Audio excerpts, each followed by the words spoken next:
Hello అండి, అందరికీ నమస్కారం. Welcome to our channel Vancy World. అందరు ఎలా ఉన్నారు? బాగున్నారా? మేము కూడా చాలా బాగున్నామండి. ఈ వీడియో వచ్చేసి మీరు ఆల్రెడీ థంబ్నెయిల్లో చూసే ఉంటారు కదా. సర్వరోగ నివారణి అయిన మునగాకుతో మనం ఈరోజు మునగాకు పొడి మరియు మునగాకు పప్పు చేయబోతున్నాం. ఈ మునగాకులో చాలా హెల్త్ బెనిఫిట్స్ ఉన్నాయి. ఇంకా చిన్నపిల్లల దగ్గర నుంచి పెద్దవాళ్ళ వరకు అందరూ వాడొచ్చు. చాలా హెల్త్ బెనిఫిట్స్ ఉన్నాయి. యాక్చువల్గా ఈ వీడియో వచ్చేసి గురు పౌర్ణమి రోజుదండి. ఆ రోజు ఇంట్లో వాళ్ళందరూ సాయిబాబా టెంపుల్కి వెళ్ళారు. ఇంకా అక్కడే భోజనాలు పెడితే తినేసి వచ్చారనమాట. ఇంకా నాకు మా బాబుకి మాత్రమే ఈ ఫుడ్ వండుతున్నాను నేను. మా ఇద్దరికే కదా అని చెప్పి సింపుల్గా చేసుకుందాము అని నేను మునగాకు ఆకైతే తెప్పించాను అనమాట. నేనైతే టెంపుల్కి వెళ్ళలేదండి, ఎందుకంటే నాకు మంత్స్ బేబీ ఉన్నాడు కాబట్టి కుదరలేదు. ఇంకా ఇంట్లోనే పిల్లలతో టైం అయితే స్పెండ్ చేశాను. ఫస్ట్ అయితే పప్పు కడిగి పొయ్యి మీద పెట్టేశాను. ఇంకా పప్పు ఉడికే లోపల మనం మునగాకుని క్లీన్ చేయొచ్చు అని చెప్పి ఆకు క్లీన్ చేస్తుంటే నాకు అక్కడక్కడ పురుగులు కనిపించినాయి అనమాట. ఆకు వెనకాల గుడ్లు పెట్టి లేదా ఆకు బూజు పట్టిపోయినట్టు అలా అనిపించింది. ఇంకా ఒక ఆకు కనిపిస్తే చాలు కదా, మిగతా ఆకులన్నీ ఇంకా మనం చెక్ చేసి నీట్గా క్లీన్ చేయాల్సిందే. కానీ ఇంకా కొంచెం టైం తీసుకుంది అనమాట ఆకు ఒలవడానికి. పప్పు ఉడికే లోపల ఆకైతే తెంపేశాను. వాటర్లో సాల్ట్ వేసి 2-3 టైమ్స్ కడిగాను అనమాట. ఎందుకంటే పురుగులు కానీ ఇంకేమన్నా ఇన్సెక్ట్స్ ఉంటే పోతాయి అని చెప్పి. ఈ మునగాకు ఆకులు అయితే వాటర్లో డిప్ అవ్వండి. మనం 2-3 టైమ్స్ కడుగుతాం కాబట్టి అంత ఏమి అనిపించదు. అదే వర్షం పడిన తర్వాత ఆకులకు వస్తే అసలు మనం కడగ అవసరం లేదు, డైరెక్ట్ వేసేయచ్చు. ఇదిగో చూసారు కదా, పప్పు అయితే ఉడికిపోయింది. ఇంకా నేను మునగాకు వేసేసాను. ఇంకొంచెం మునగాకు కారానికి అని చెప్పి తీసి పక్కన పెట్టాను అనమాట. పప్పు వేసాను. ఆకు చాలా లేతగా ఉందన్నమాట, అందుకని వేయంగానే చాలా ఫాస్ట్గా ఉడికిపోయింది. ఇంకా కారం చింతపండు కూడా వేసుకుని మనం స్టవ్ అయితే ఆఫ్ చేసేయాలి.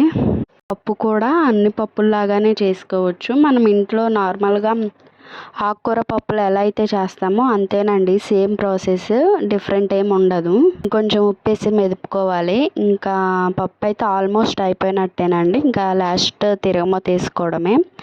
తిరగమూతలో పచ్చెనగపప్పు, జీలకర్ర, ఆవాలు, ఎండుమిర్చి ఇవన్నీ వేసి తిరగమూత పప్పులో వేసేస్తే పప్పు అయితే అయిపోయిద్దండి.